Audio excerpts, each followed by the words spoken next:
Welcome to the Rebellious Noise Pro Wrestling channel.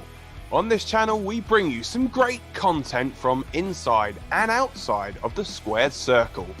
We will go through and offer some in-depth analysis of the biggest events of the year, as well as bringing you exclusive interviews with some of the industry's biggest names. There will also be live show reviews, in-depth features, and podcasts. So make sure you give that subscribe button a slam so you don't miss any of the action.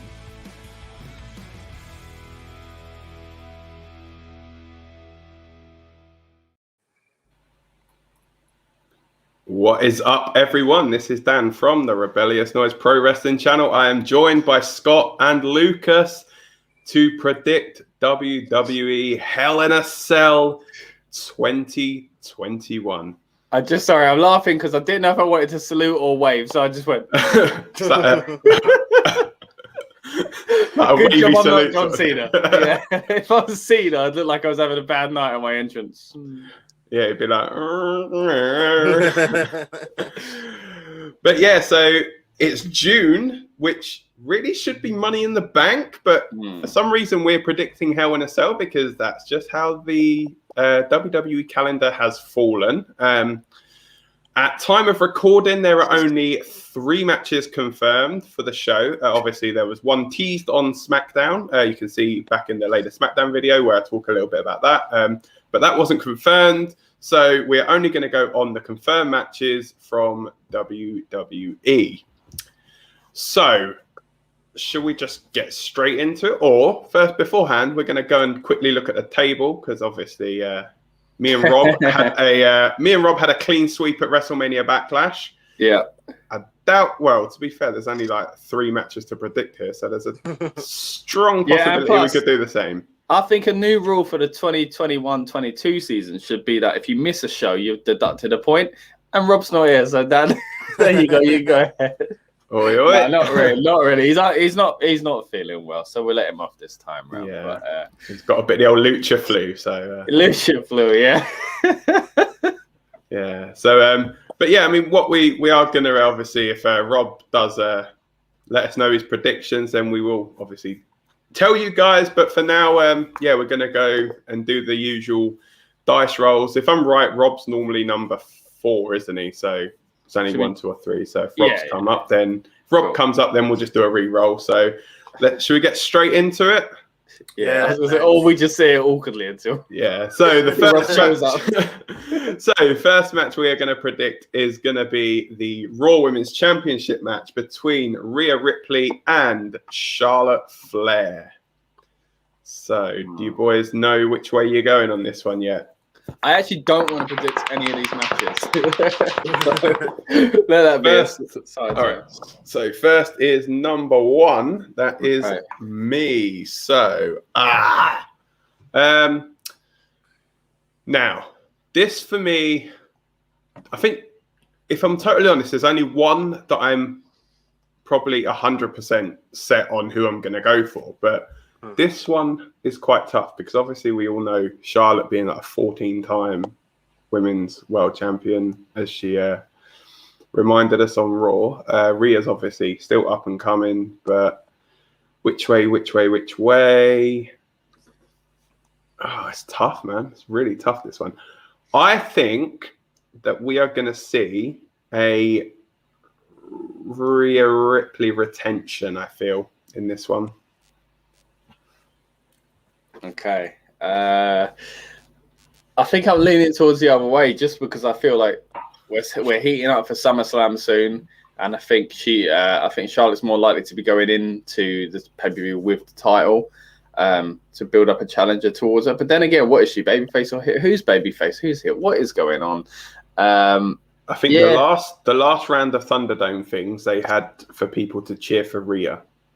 Right. Okay. So I kind of feel like Charlotte I prefer her as a heel anyway. So if she goes heel, I mean, what we got next? Money in the Bank and then SummerSlam. Is that right? Yeah. So Money in the Bank to tease that someone could cash in after SummerSlam and all that kind of thing anyway. And I think that's more likely to be on the heel who probably retains. If it did happen, and I think it's more likely to be Charlotte. So I think I'm actually going to go Charlotte because a lot of these ones here were like because they're the ones we're predicting all titles where we're like, oh, is it like we've enjoyed them having it, and they feel like new champions in the future. Obviously, Lashley's been around for much longer than the women, but he's still it's his first run at it. So you feel like, maybe they won't get rid of it just yet. But I think surely something's got to change at this pay-per-view from what we've got so far. So with that being said, I think Rhea is the most likely to lose it. So I'm going with Charlotte winning this one. Yeah, I agree, Scott. I think with SummerSlam around the corner, they want to get the belt back onto Charlotte. Assuming that Sasha Banks is probably a lock-in to come back on the SmackDown side of things, very soon.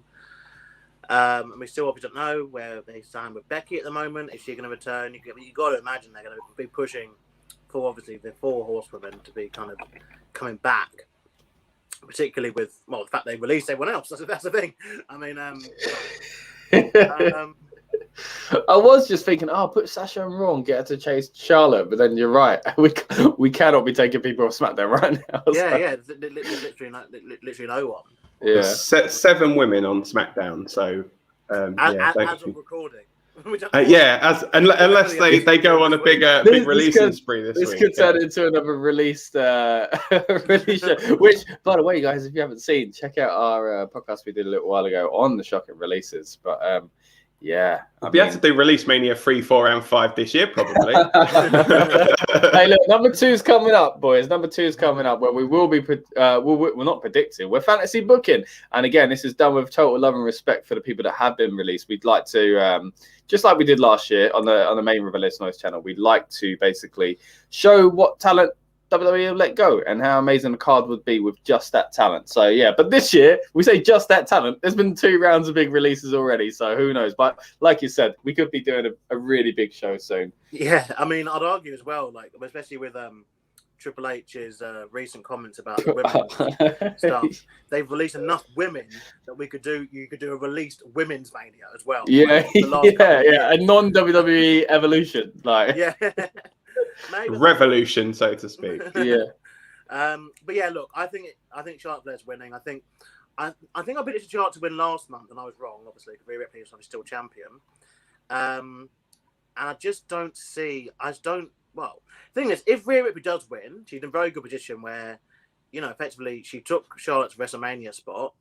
She beat Charlotte Flair. She beat a triple threat match with Asuka and Charlotte Flair, and then she beat Charlotte Flair, which I think is probably as strong as you can get.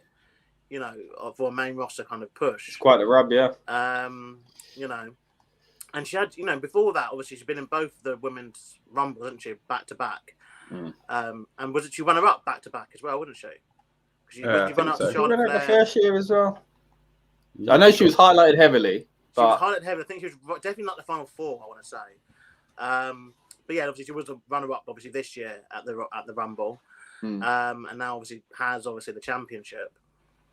But I think Charlotte Flair's got this.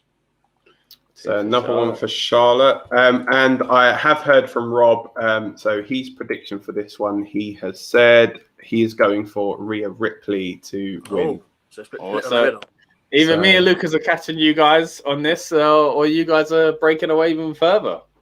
Yeah, so I think he's copying me with that one, mate. He just don't want me to go out in front, or don't want to want me to fall further behind. So.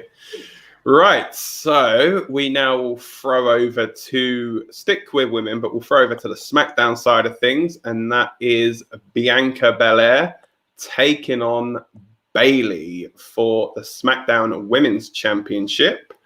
So let's have a quick see who is going to go first, and we have number 2.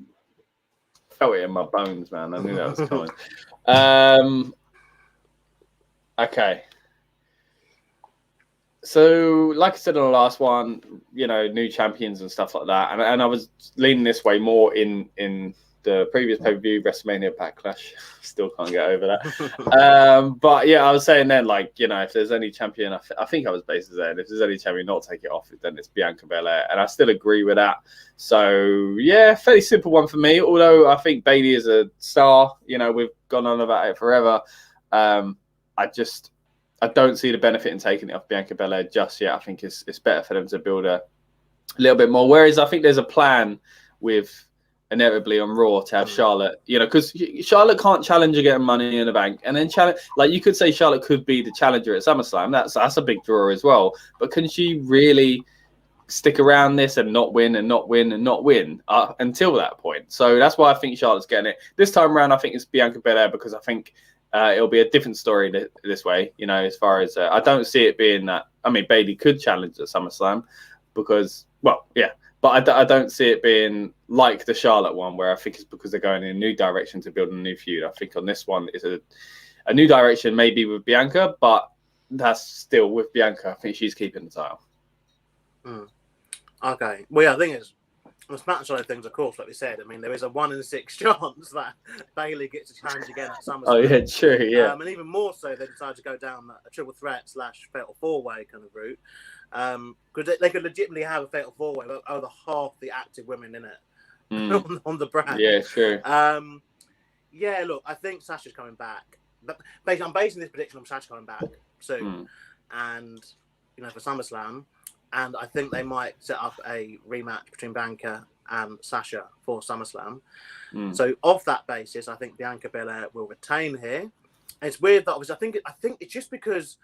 I guess it's because of the Charlotte Flair situation for me, really, because obviously, there were so many rumors, obviously, about how that storyline was meant to go with, obviously, Lacey Evans, Ric Flair, and the baby, and whatever it was, all that stuff that happened back in, it feels like a lifetime ago, but it was only March. It was only March this year.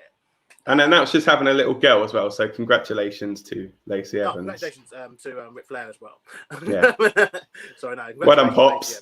Congratulations to Lacey Evans and her husband. Is her husband's baby. I don't know. Okay. Yeah, sorry. Congratulations to Lacey Evans for that. But yeah, think around WrestleMania where they were building up. They were obviously building up to Lacey Evans versus Charlotte Flair. And then that obviously got derailed by obviously Lacey Evans' pregnancy. And then Charlotte Flair's spot got derailed too. So you went from a situation where you had one match that didn't happen, and it's very rare that it didn't happen, but instead of it not just happening and replacing it with someone, so they didn't replace one of them, the match didn't happen at all. We got a completely different match and obviously a completely different push for someone else. Whereas Bianca Belair's one just felt like from the Rumble to WrestleMania, it's like, okay, yeah, that felt right. If that makes sense. That felt like, okay, that's what they were meant to do. They were going to do it. And fair enough, we spoke about, obviously, when they were doing the whole tag team partner kind of thing, that was a bit silly, but it still just felt like that's what was the plan. Whereas the Raw division didn't feel that's the plan. They felt the plan was always to have Charlotte with the belt. Hence why I think Charlotte can retain that match. But yeah, I've just noticed as well that it's 3 rematches that we're seeing. It's just like, oh my God. We're in a time loop again. I don't know what's happened, but yeah, Bianca Belair and, Money in the Bank. The thing is, can they even be? How many women are? Okay, so Money in the Bank, they have to have, 3 women from SmackDown in the Money in the Bank match. Then obviously, if they're going to have the SmackDown Women's title on the line, that's 2. So, and I don't know how they're going to defend the women's tag belts anymore on these pay-per-views. It's in dire need of attention now. It's crazy that they let it come to this. But yeah, I will go with Bianca Belair. Yeah, it feels like there's not been much thought going on lately as far as, well, obviously we covered it in the release one, but to push Aleister Black and then go, we might not need you anymore, shows that there's not much thought at the moment where they're going with a lot of these things. Yeah, but I think for the women it's particularly bad because I feel they've come from such a strong point over the last few years, with doing so well, we're pushing showcasing the women, on so many occasions, and including at this year's WrestleMania. I'm not going to obviously diss them completely, but we're sitting in a situation now where we could end up having one of the most boring women's Money in the Bank ladder matches known to man because there's only 7 women on SmackDown, so it means that 3 of them have to be in the Money in the Bank match. Well, has been the Money in the Bank ladder match. That's a good point. Yeah. I mean, the only thing I think that will save it is if they have maybe Becky come back on the SmackDown brand, because obviously they want to try and keep couples together, and obviously Becky and Seth's over on SmackDown. So that makes me think possibly Becky could come back on SmackDown. She would be a good one, I think, to put into that thing, 'cause especially the way that obviously she had to give up the title last year was due to obviously Asuka winning the Money in the Bank, wasn't it? And then open up the briefcase and the title was in there. So, you know, that would actually be a nice kind of progression thing from that, as to be like, well, actually, look, I've got this, you know, I had to give it up last year. It was in the Money in the Bank thing. So now I've got my shot to get my title back, sort of thing. Because, I mean, when you have a look at the SmackDown roster, they've got like Bayley, Bianca, Carmella, Liv Morgan, Natalya, and Tamina, who are doing tag stuff. Sasha, who's not on TV at the moment. Mia Yim, apparently, who's not debuted on SmackDown yet. And Sonya Deville, who's the authority figure. And then, so then you look 7 active wrestlers. Plus 2 who are wrestlers, but one's not debuted yet and one's not wrestling at the moment.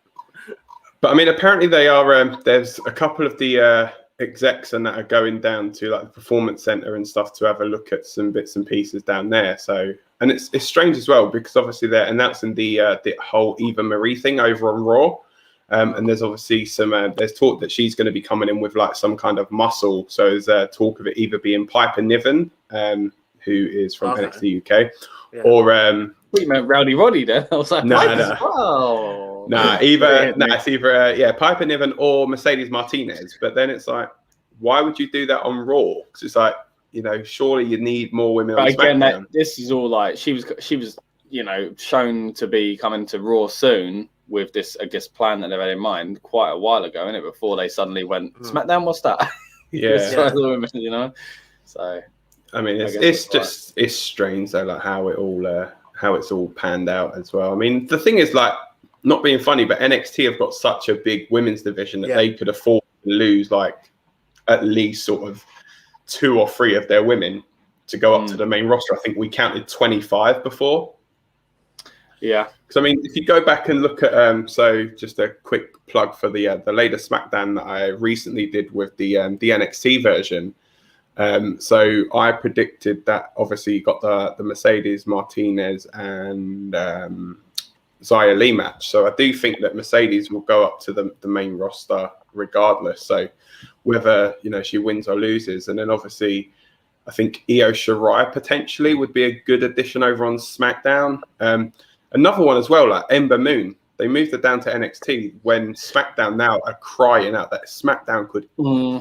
I guess really it's a bit different with the women, but I can't help but think when you say these names, I don't want them to go to Raw, SmackDown. I don't want them to just get lost in the wilderness and release like Aleister Black. I don't want that to happen. But I think I think they got better chances the women because sometimes, weirdly enough, they are used differently and protected a little bit more. Because then we look at someone like Chelsea Green, who they were obviously high on because there was talk about her being promoted way back in early January last year. Then she got injured, obviously, unfortunately. She returned to get injured, which again, you know, not her fault.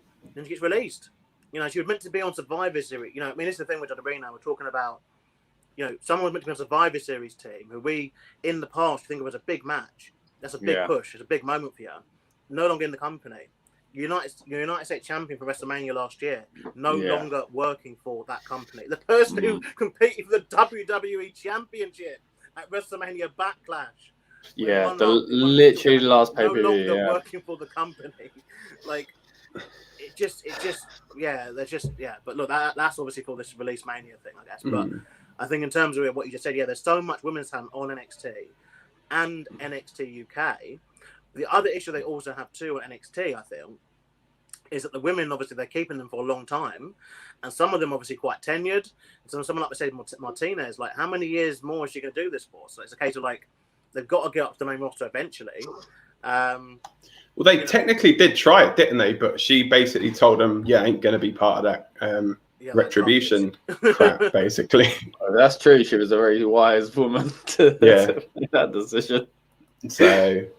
I had a dream. I just realised I had a dream that Retribution got back together, and there was loads of people in it. I guess kind of like how it started, And someone was saying, "Oh, they're gonna have the theme song." I was like, "What? It's not." They had the same logo, and then they did have the same theme song. What a weird dream. But it was loads of guys basically from NXT. So I guess it was a mixture of Retribution and the original like Nexus. But hey, wow, that was weird to remember that live on air. And I mean, just on the while we're on the subject of NXT, I mean, I don't know if you guys have heard, but apparently WWE are looking to potentially bring Samoa Joe back to NXT to wrestle. Everyone that's been released feels like straight away. Apparently, yeah. So apparently coming back. So apparently, Joe and Aleister Black, apparently, their execs are high on Black still, and it's like we don't know because it seems as though what they're doing is releasing talent, and then they're gonna try and get them back, but offering them like really smaller contracts. So, I mean, because you got like someone like Braun, like he's apparently charging like 20 to 25 grand for an indie appearance for like 3 hours. So. Then they're going to be like, food. First class flights, hotel, all of his food, all of his ground travel, and the insurance on that man as well, just in case he flips a truck. Like it must be high. Be like, pay for your travel, just walk, mate. Just get those legs working. So get those hands. Yeah. So we've gone like totally off track here, but just to confirm, you went with Bianca Belair, didn't you, Lucas? Yeah. All right. So Rob said that it would generally be Rob in this slot now. He said he is unsure about Bayley and Bianca. He wants to say Bianca, but thinks Bayley. So Bayley is Rob's pick. Okay. Are you going to side with him, man, to see if you can? No, I don't think Bayley's winning it. I think Bianca Belair is winning. And part of the reason is because if I look at the roster, I feel as though with Bianca winning as a heel, I feel as though there's more chances of. So obviously you've got Bayley, and I'd say Carmella is probably the only other probably legit challenger over on SmackDown. So you'd probably say that there's more heel challengers than there are babyface challengers, which is pretty much the only reason why I feel that. And then obviously we don't know what's going to go on that Money in the Bank and everything like that. But I wouldn't be surprised if they're leading to Bianca, Bayley, and Sasha. That's what I was just going to say, actually. And I'd really like if they played on the feud or the whole story of like, wait, are you guys friends again? Like in things like Bianca's not sure the two of them together. And, kind of like almost Sasha comes back as a bit of a tweener. And you're not sure who she's in it for herself. She wants the title. But, there's kind of like Bayley trying to be like, hey, we used to be buddies and stuff like that, So I think that'd be a cool way to do it. And I think the three of them would be great to do together. It gives Bayley the chance to stay in the feud because I think they need it. And, like we said earlier, the few people they've got around. And it gives Bianca Belair the chance to stay champion for a bit longer. And it makes sense rather than, hey, you've beat the opponent or you beat that same person again. It freshens the feud up a bit. So I like that idea. Yeah. And the thing is as well, is there's not really many other directions really they can go in. I mean, we saw for the second week running on SmackDown that they did Liv Morgan versus Carmella. It's like that's probably going to happen again next week, just purely because they don't have people to put on. So but I do think because obviously we've got NXT Takeover this Sunday as well. So it's obviously I feel as though some of the women that lose on there could potentially, as we say, like move up maybe. But it's depends on what they're going to do. Because obviously you got Raquel and Ember, but then Ember Moon's in a tag team with Shotzi Blackheart. She's injured at the moment, so but that don't matter. Then again, it is NXT. It is a bit different. I was going to say, if this is WWE, I wouldn't even say anything mattered. Like you could be somewhere else within two minutes, But I guess NXT is a bit different. Yeah. So right. So we get into what we think is going to be. Well, at the moment is probably the main event. Yeah, and that is the only at the moment confirmed Hell in a Cell match itself. So the Hell in a Cell stipulation for Bobby Lashley versus Drew McIntyre. Let's see who is going to be getting the first pick, and it is number 4. So that is Rob, who says Bobby Lashley to retain. So for me, this is a this is a really tough one to pick. So, because obviously last year Drew lost the title inside Hell in a Cell. Now he played on the fact on Raw that Lashley has never been inside Hell in a Cell, which it's really weird because I feel as though, now part of my thinking is that Drew held everything so well during the no fans era. They obviously had him get that the reaction at WrestleMania when the two faced off there. So will they look at that and be like, well, you know what, he did so well as champion throughout this era when there were no fans. Let's put the belt on him, and then Money in the Bank, when the first show is back with fans, they can get Drew as that big pop with the fans around as champion. Right. But then you're thinking, okay, but then what are they going to do with Lashley at he said Hell in a Cell. What are they going to do at Money in the Bank? So I had a theory on this earlier, and my theory on this, and I mentioned it a bit on later SmackDown, was that I feel as though they are really going to try and stack this men's Money in the Bank this year, because obviously the first show back with fans, I just feel as though they're going to throw all the big names in it. So I feel whoever is going to lose this match will probably be one of the favorites to win that Money in the Bank briefcase. I mean, yeah, I could see this going again at SummerSlam. Don't want to, but I think it will. I think it could. There's obviously been the rumors of other talents coming back for that match, but nothing confirmed. Who do I go? Who do I go? Who do I go? This is really tough because part of me wants to say Lashley and part of me wants to say Drew, because I can see pros and cons for both. Like I love the way Lashley's like. I love Lashley's reign so far, but then I love Drew, like the way Drew was. And I feel as though Drew losing last year, I mean, could they maybe do it as a streak thing where Drew cannot get it done inside Hell in a Cell? Because that is where that weren't that the dent in his thing. That was the one time he lost it, right? To Randy. Why? He had this long reign, sort of, you know, like. Which way do I go? Sorry, boys. This is making great content. But, don't worry. It's a tough decision, mate, and it means a lot for the points. So yeah. I know it's like if I don't carry cash. I don't even have a coin on me to flip a coin on this one. That's how tough it is for me. This is the one I didn't want to go first on as well. All right. So who do I go? Drew Lashley. Drashley, I'm going to I'm going to go with Bobby McIntyre, I think. Sounds like a cool dude, yeah. Pick.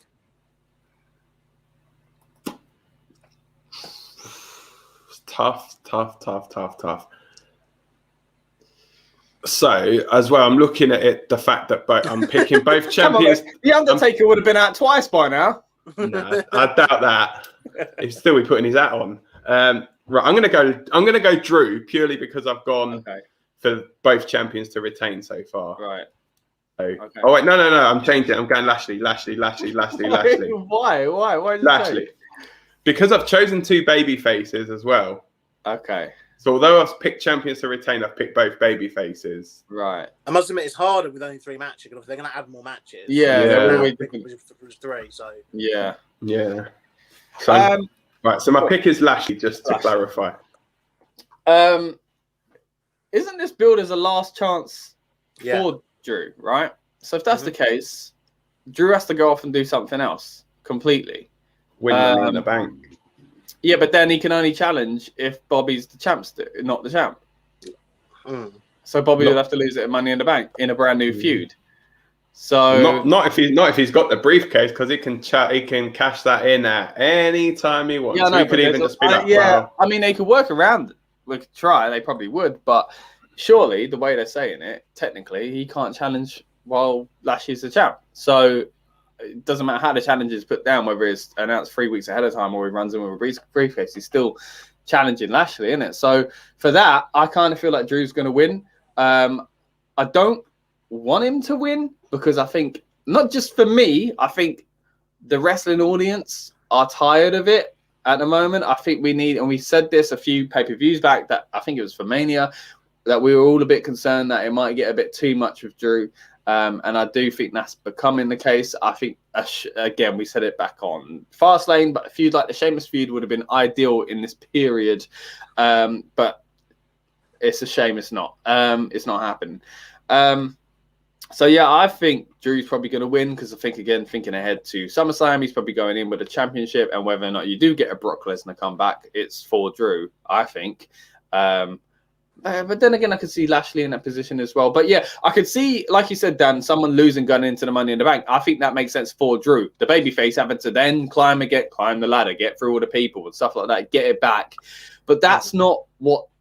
If they didn't say last chance, and again, they'll probably change this in a week, then I'd feel differently about it. I would feel like that is the story to tell. Drew doesn't win because of shenanigans and he can't get over that Hell in a Cell hurdle. But you know what? I can get over 5 other men in the Money in the Bank. Look, I've got it. I am still great, blah, blah, blah. I'm cashing in. It's going to be amazing. So, and then the way they could play on it as well. So they could have him, if they did, like, this is just like fantasy booking, like 101, but they could literally they could have him cash in on Lashley. Then wins the title. And then you get Lashley and MVP then can come out and be like, well, actually, that's null and void because you agreed not to, that you weren't going to challenge. So then that can play into that. And then that can obviously lead to potential rematch. So, and like all the best Money in the Banks, it can create questions as it's about to happen because no one has time to think. Will it happen? What's going on? Is this a turn? Are they a face now? Are they a heel? They're the best Money in the Bank cash-ins, like when Punk come out and Jeff Hardy, you were like, well, wait a minute, or Ziggler, will he actually do it, So I think if they do it that way, that's a good way to hide that. Yeah, because Drew would come out. No one has time to think. They think, oh, yeah, Drew's going to cash in Sunday. It's hardly ever within the first month, But if he does do it and he cashes in on Lashley, I'd love to see that where they actually say it. But then, so that would be the route of, Drew losing it. So, but I think that's way too smart a booking for what we've seen lately. So I'm not going with that. No offense to any of the writers are watching. I'm sure they are. It's only one writer, mate, on both shows. So. But yeah, I'm going to go Drew. Even though, again, I don't really want it because I don't want to see another Drew title reign. Although, ironically, this time last year, I was like, don't take the title off him. Now I'm like, don't put the title on him. I just think he needs to step away for a bit because it's starting to grind. It's starting to be like, it's too much. And again, it's too much of a good thing. Roman Reigns, one of the greatest performers in his generation. It was too much. John Cena, one of the greatest of all time. It was too much. They need to know when to take a step back. And I think it's becoming that way with McIntyre. And Charlotte, we've said it as well. Again, Charlotte, amazing performer. But it's the way they're booked. And I do think it's just going that way again with McIntyre. And I think McIntyre's going to win for that. Yeah, it's a shame because obviously, like you said, the status of last month to you was that the Lashley versus the Miz match that happened on Raw when obviously Lashley won the title was the first WWE Championship match to take place without Drew McIntyre since April of last year. And that is now the only one in that gap at all. He's part of WrestleMania Backlash, his WWE Championship match, and now he's part of this WWE Championship match, obviously in June. So we're now, 14, 15 months, and we've only had one match for that championship that's not had Drew McIntyre in it. And I don't care that any quality caliber performer, people get bored. Like Cena. Yeah. Again, he was one of the best of all time. Well, he is. So he's still wrestling. He's still. Yeah, he's still around. Yeah. Again, and SummerSlam. The thing is, we loved McIntyre because it was fresh, because it was new, and it was exciting. And also the last chance thing is a way for them literally to go, there we go. We've got a reason not to put him in the title thing. It makes sense. We want to make him look strong, but he can't challenge. So it's a clever way of doing that. But ironically, I feel like it might backfire. They might be flirting with the fans that are going, yeah, this is a good way to get him out of the picture. Well done, WWE. And then it's like, no, that's not what we're doing. Like, we're rubbing it in going, it could have been his last chance, but we're giving him more. So I mean, on the subject of your Money in the Bank theory, obviously, if he was to win Money in the Bank and cash in on Lashley, I would do I think that's quite a strong way to do it to get around this loophole, and I would do it the Raw after Money in the Bank. I would do it the Raw after Money in the Bank because I think that weekend they need to make the biggest. It's the comeback, isn't it? Essentially, it's a comeback of live fans to WWE. Or even the night of, if they have the men's Money in the Bank first, and then Lashley's in the main event against someone else. It's been done too many times. This is my thing. I think. But I think for the null and void to not get in your head, because I think it will become. If they do it, they've got to do it null and void. Like, they can't get away with it. I think Drew has to cash in, and it doesn't count. And somehow he's lost the briefcase and the thing, or something weird like that. Like, I think that's the best. Like, the ref counted, but he didn't know. But then. They could change that and be like, well, the ref counted, so therefore it's official no matter what happens. So there's been no automatic rematches either, and that's still a thing. Apparently not. Apparently not. Yeah, but that'll be my take. I'd say if they were to do it, I think that'll make a really good Raw after Money in the Bank moment. And again, they need Raw to get those moments again. Like it's been, it's not even life support now. Like it's beyond. It's almost in the grave. It's that bad. Yeah. I feel so sorry for Dan having to watch it every week. I don't know why they're running it like a holiday camp show as well. I have to try and find stuff to be nice about it as well. It's like, it was. What was nice about Raw this week? Well, the screens look nice. The graphics were quite well put together. But some of the performers' gear looks nice. The titles are nice and shiny. But yeah, look, my main rant here though comes from, like you said, off your back of your point, Scott, about obviously having a Sheamus feud. Like, putting Sheamus to the side. Like, if only you had someone who was a certified badass, who could cut a good heel promo, who could look menacing and could be legit. Oh, wait a minute. He was sat on commentary and you fired him. Samoa Joe. Imagine. I thought you meant The Miz. I thought you were going to say certified G. When he just lost the WWE Championship to Lashley and the Samoa Joe comes out, the Raw to Mania, and says, right, I've been sat there for a year. Like we all thought was going to happen. And we know Samoa Joe can do it. Look at his feud with AJ Styles. He's good at getting personal. He's good at being the villain. Good at being the bad guy. Like, people would have lapped that up. Like, that would have just been like, wow. And that's the feud you can go, okay, right, it's not for the championship, but this is the match I want to watch. It's like what Paul Heyman said about Samoa Joe and Brock Lesnar, and how obviously he wished that Samoa Joe could have come back doing Tony for Lesnar obviously later on, but they had to go a different direction because obviously how the booking determined. Because you don't want to watch Samoa Joe versus Brock Lesnar for like 5 minutes, do you? You want to watch Samoa Joe and Brock Lesnar batter the crap out of each other for half an hour. That's what you want. And the same thing could have been done here with Drew and Samoa Joe. Just imagine the stuff we could have got out of that. Just imagine. But no, he's released, and Drew has to keep facing Lashley for eternity. But look, in this match, I think it's annoying when they do this last chance stuff. So annoying because it's like the It's like they're telling you Drew's going to win, but then it's a get out of jail free card for him to go. Look, we want to push him. We know we shouldn't push him that much, and we're gonna. But how can we take him out of the title picture without making him the megastar Drew McIntyre? What we do is we say Drew has everything against him, like Austin. When Austin had to step back a few times, they made it because Austin was and The Rock. They did these kind of storylines before, so that makes me think, maybe they are doing that, and that's why they're doing it. But I just think the amount of times this past year, I've thought, they're doing this because this is the perfect way to give them a reason to book like this. Because they know fans want this, and then they've gone. Now we were just rubbing it in, or just tone deaf, not realizing that fans didn't want certain things. And again, saying the thing about Drew, we all love Drew on this channel, but it's just a typical bait and switch for WWE, though, isn't it? Like when they do stuff like this, I think it's very annoying when they do this as well. Like, it's a very hard match to predict this. I'm going to go Lashley, though, I think. Lashley, I think I'm going to go Lashley. I think as much as, obviously, if the rumours about Lesnar are true, he has to come back and face Lashley, surely. They have to finally do it. That's the match that they've wanted for ages. I think. Again, I'd prefer that, Because, at the moment, obviously, things are only speculated, but they're looking... They said that apparently the two main events that they're looking at for SummerSlam are John Cena versus Roman Reigns and Bobby Lashley versus Brock Lesnar. Yeah.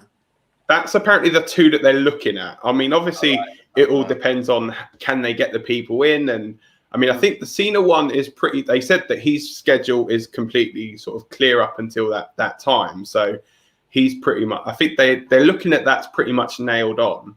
But then the whole thing with Brock, it's like, what way would they go with Paul Heyman? Would they have Heyman on both shows? Would they have Brock come in as a baby face? The crowd will go nuts for Brock anyway. But then it's like, I always find that Brock as this absolute badass heel is better than white meat babyface Brock Lesnar. Yeah. I want to see Brock with the Money in the Bank. We're getting just in time for that. I want him to play like he's got a boombox again. That was funny. That Brock was amazing. That was cool, yeah. And that I thought, they just think though the way that he just came in there with Mustafa Ali just about to win it, and then you could even have Ali come in and just be like, mate, you screw me. And Lesnar just literally take him completely out, just destroy him, and then be like, oh, just get out of the way. I'm going to fight Lashley. But I think that, as I say, that's what they are looking to do at Mania. Mania, SummerSlam, because obviously SummerSlam they're looking to have as like their WrestleMania. Yeah, I think end of the day, you got to look at the fact that obviously Lashley and Lesnar are now both in their 40s. Like, there's not going to be many occasions where this can happen again. Yeah, you don't want the Austin Hogan scenario or the Austin Punk scenario, do you? Where we just lose it. It's just the fact that Brock is one of those guys. He will just stop when he doesn't want to do it. He's not a guy who's going to hold on for. He doesn't care. He probably doesn't care about stuff like WrestleManias and about. You know, he sees a check, he sees that it gets cashed, and he gets the money from that check. But I don't think he's like a business guy, like he's not exactly skinny like a either. Triple H or whatever, like who's gonna be like, okay, I've got to do this at WrestleMania, I've got to do this. Right. I think he will just stop. Well, like we saw last year, he didn't renew his contract because he knew that in the era of no fans and no Saudi shows, he couldn't ask Vince McMahon for the money that was requested, so he walked away. He could have been, he could have done, you know, they could have had Brock at SummerSlam with no fans. They could have been Survivor Series with no fans. Could have done the Rumble with no, you know what I mean? He could have done WrestleMania with limited fans, but like it's just not going to happen if he's not interested. And obviously, you know, with the rumors about the other person, you know, may as well mention him, The Rock, obviously maybe coming back for Survivor Series, and obviously them gearing up, obviously that setting him up around his 25-year anniversary, which makes me feel really old. Yeah, see, because what apparently with that one though, with the Survivor Series thing, so what they're saying with that is that he may not wrestle or anything. He's just going to pretty much show up to essentially set up him and Roman. But then you would have expected that to be more at the Hollywood pay-per-view, which is not this WrestleMania coming, but the following one. So would they do that like that far in advance? And then, because I think they're looking at Survivor Series this year and thinking, right, okay, so WrestleMania has been a write-off. So we're going to look at Survivor Series to be a big show as well. I mean, it's been confirmed to be at the Barclays Center in New York. So, cool. You know, not obviously a stadium. So it's going to be an arena show. You know, Barclays Center is like their home in New York City now, sort of thing, other than the Garden. I would have loved to have seen it back at Madison Square Garden. You think like that MSG pop, if The Rock did come out, would just be incredible. That's what he debuted as well. Yeah, we've seen as loads of like huge MSG pops over the years as well. Like the one that always sticks in my mind is that Triple H one when he returned. Yeah, it's the best. It's like, oh my days, it still gives you goosebumps just thinking about that one. Yeah, it's just that was incredible. But what you remember about the Survivor Series in 25 years and all these kind of rumors and whatever else is what did they would do with the Undertaker on the 30th anniversary to the day? They gave him a poor farewell. So he's going to come out and tombstone someone, isn't he?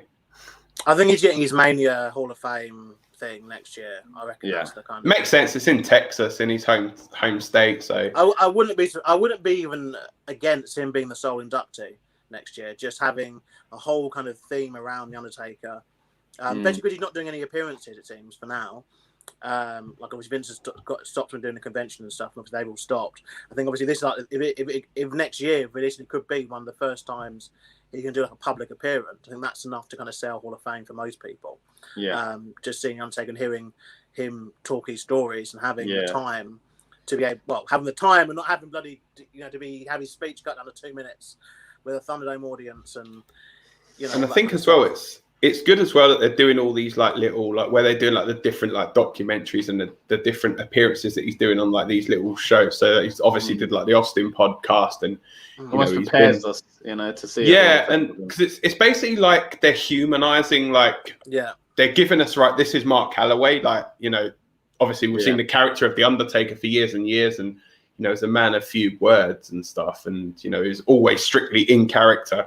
So I think that's what they're kind of getting like the fans into, like, okay, so this is the man behind the character. So then when it does come to that WrestleMania speech, people are going to be literally like hooked on every single word that he says. And, you know, I think they could easily just give him as Lucas said, an open mic and just say to him, right, just go out there and just essentially cut a promo as Mark Calloway and as the Undertaker sort of thing in there. Well, yeah, I know what they had to get realistic with the fact that obviously, you know, if he's going to still be a part of the company for the number of years that he signed. I think it was a 15-year deal, wasn't it? He signed a couple of years ago. Could be like Brett's 20-year deal. He's going to be 70, 71 by the end of it. And so fans are going to have to get used to the fact that he's just not going to look like the Undertaker anymore. Like it's not going to. You're not going to get a 70-year-old Undertaker who looks like he was from like Yeah, I think they've prepped us to, like Dan said, the Mark Calloway thing. I think that's.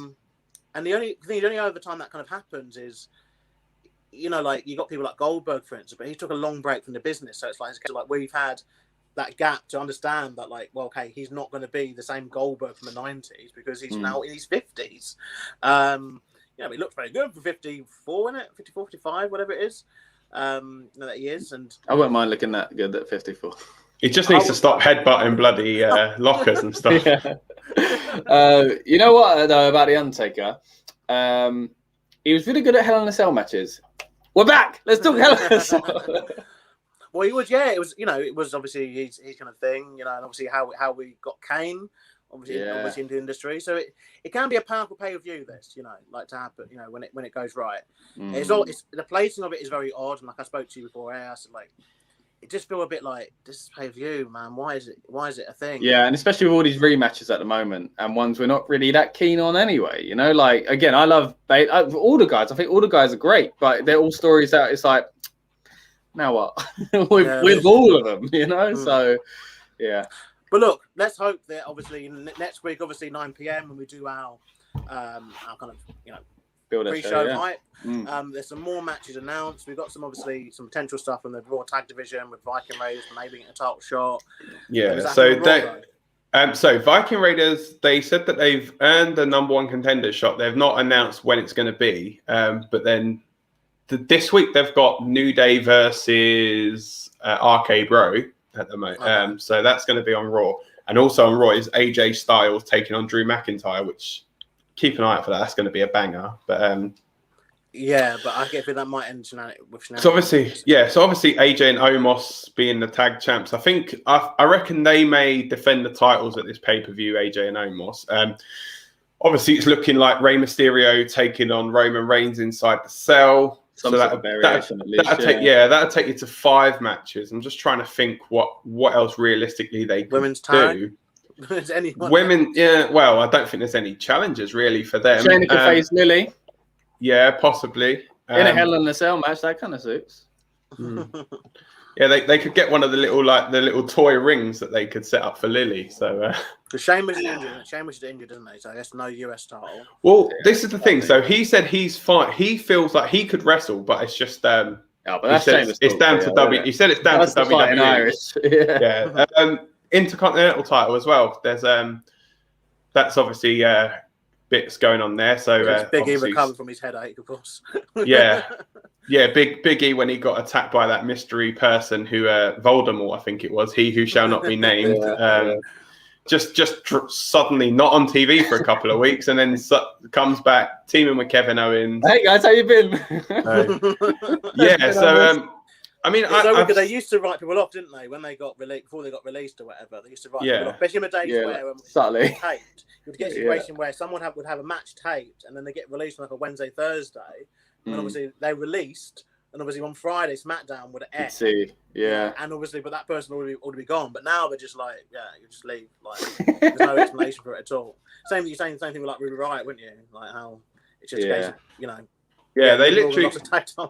It's like, Liv Morgan has to go it alone now. It's like, because of your bloody boss. That's why. It's not through no fault of Ruby's or Liv's. The reason Liv's on her own is because you released her partner. Crazy times. But anyway, we could get into this all day, boys, really. So, but let's say for the pre-show talk, to be fair. Yeah. There'll be enough stuff. Yes, don't forget that is going to be on Sunday. That is going to be the Sunday of the pay-per-view, which is the 20th of June at 9 p.m. if you're in the UK. Yeah, Father's Day, where Ray's going to turn on. And over here, for some reason, Father's Day is not the same, but Father's Day is. Don't know, but for me, it's another Mother's Day anyway, because my mum's like my dad, so there we go. Obviously not in that way, but anyway. Anyway, right. Let's get on out of here and say bye to the good people. See you later, guys.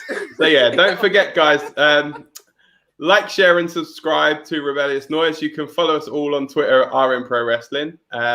And yeah, keep on watching. There's a number of... One quick thing. Don't forget, we had a little interview with Noam Dar. So if you want to hear him talking about stuff, and check it out. It's good fun. Yeah, we have a good laugh. And so check that out.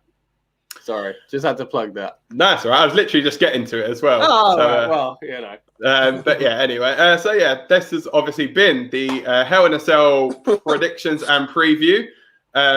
Don't forget, as I say, like, share, subscribe, and yeah, there we go. That is it. We will see you very soon when we will bring you the prediction. We'll bring you a preview on the night. Predictions, I guess you're right still, but yeah. Yeah, and we'll bring you some more predictions of the probably 6 matches that's going to be announced in the week, most likely. So, or on the night. So anyway, that's it from us, guys. Take care, and we will see you all very, very soon.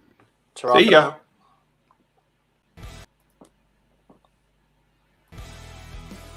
Welcome to the Rebellious Noise Pro Wrestling channel.